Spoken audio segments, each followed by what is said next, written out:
Kemampuan berpikir intuitif memiliki kekuatannya sendiri.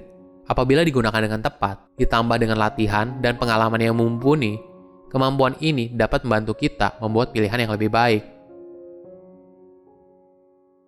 Halo semuanya, nama saya Michael. Selamat datang di channel saya, Sikutu Buku.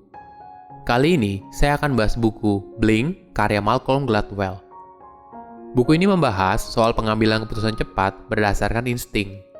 Apa yang membedakan antara orang yang mengikuti instingnya dan benar, sedangkan ada orang yang mengikuti instingnya dan salah. Bayangkan apa yang terjadi pada tentara, pemadam kebakaran, dan dokter ketika situasi memaksa mereka untuk mengambil keputusan secara cepat. Spontan bukan berarti tidak beraturan. Seorang yang mampu mengambil keputusan dalam kondisi penuh tekanan dan serba cepat berasal dari latihan dan pengalaman. Kadang kita berpikir, untuk mengambil keputusan yang tepat, kita perlu semua informasi. Kenyataan malah sebaliknya. Informasi dalam jumlah banyak malah membuat kamu kesulitan dalam mengambil keputusan.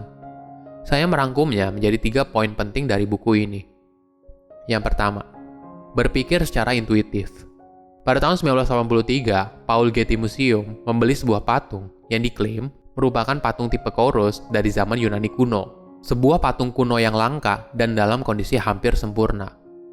Keputusan untuk membeli patung ini berasal dari analisa panjang selama 14 bulan oleh para tim ahli untuk menentukan keaslian dari patung tersebut. Setelah dibeli dan kemudian dipamerkan di museum, masalah baru pun muncul. Beberapa sejarawan seni merasa ada yang aneh dari patung tersebut saat mereka pertama kali melihatnya, dan mengambil kesimpulan bahwa patung tersebut palsu. Beberapa tahun kemudian, ternyata benar apa yang dikatakan oleh beberapa sejarawan tersebut. Penjual patungnya ternyata penipu dan memalsukan dokumen keaslian dari patung. Inilah contoh keunggulan berpikir intuitif jika dibarengi dengan latihan dan pengalaman yang mumpuni. Menariknya, kemampuan berpikir secara intuitif kadang sulit untuk dijelaskan. Gladwell memberikan contoh Vic Barden yang merupakan salah satu pelatih tenis terbaik di dunia. Sepanjang karirnya, Vic mampu memprediksi apakah seorang pemain akan melakukan double fault atau tidak. Double fault adalah ketika pemain gagal melakukan servis sebanyak 2 kali berturut-turut. Uniknya, Vic tidak bisa menjelaskan tentang kemampuannya itu. Gladwell mengatakan itu adalah hal yang wajar. Pada umumnya, orang yang berpikir intuitif sulit menjelaskan kemampuannya.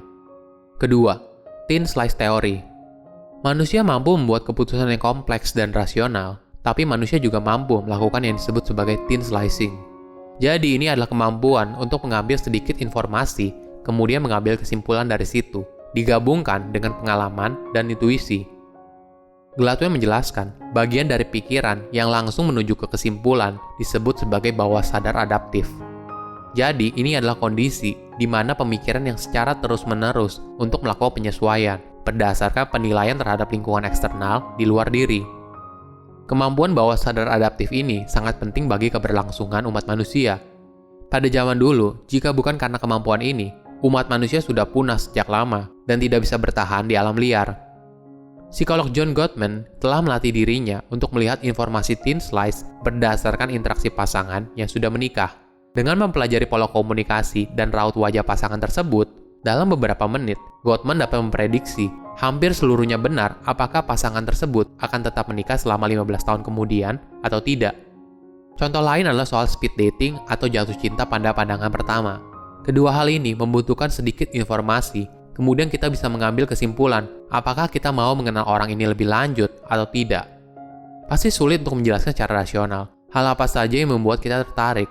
Bahkan ketika kita berusaha merasionalkannya, malah terdengar tidak meyakinkan. Misalnya, ditanya, kenapa sih kamu suka sama dia? Ya, dia kan orangnya baik, bla bla bla.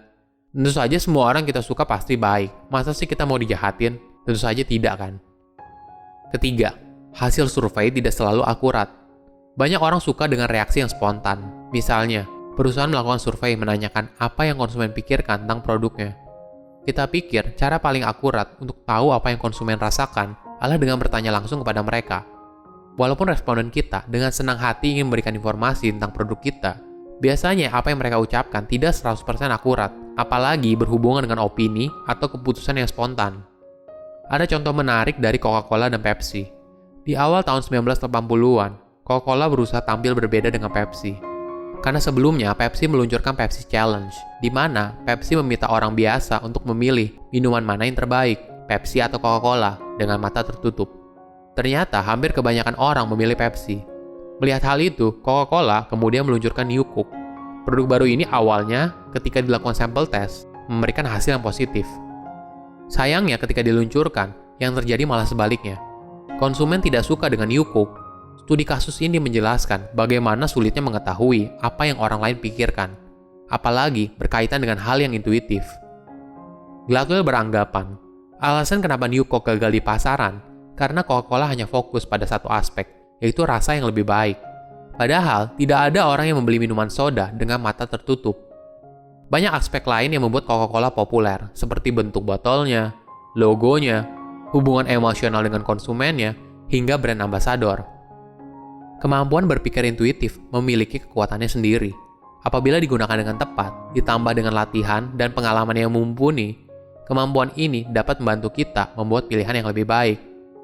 Silahkan komen di kolom komentar pelajaran apa yang kalian dapat ketika baca buku ini. Selain itu, komen juga mau buku apa lagi yang saya review di video berikutnya. Saya undur diri, jangan lupa subscribe channel YouTube Sikutu Buku. Bye-bye.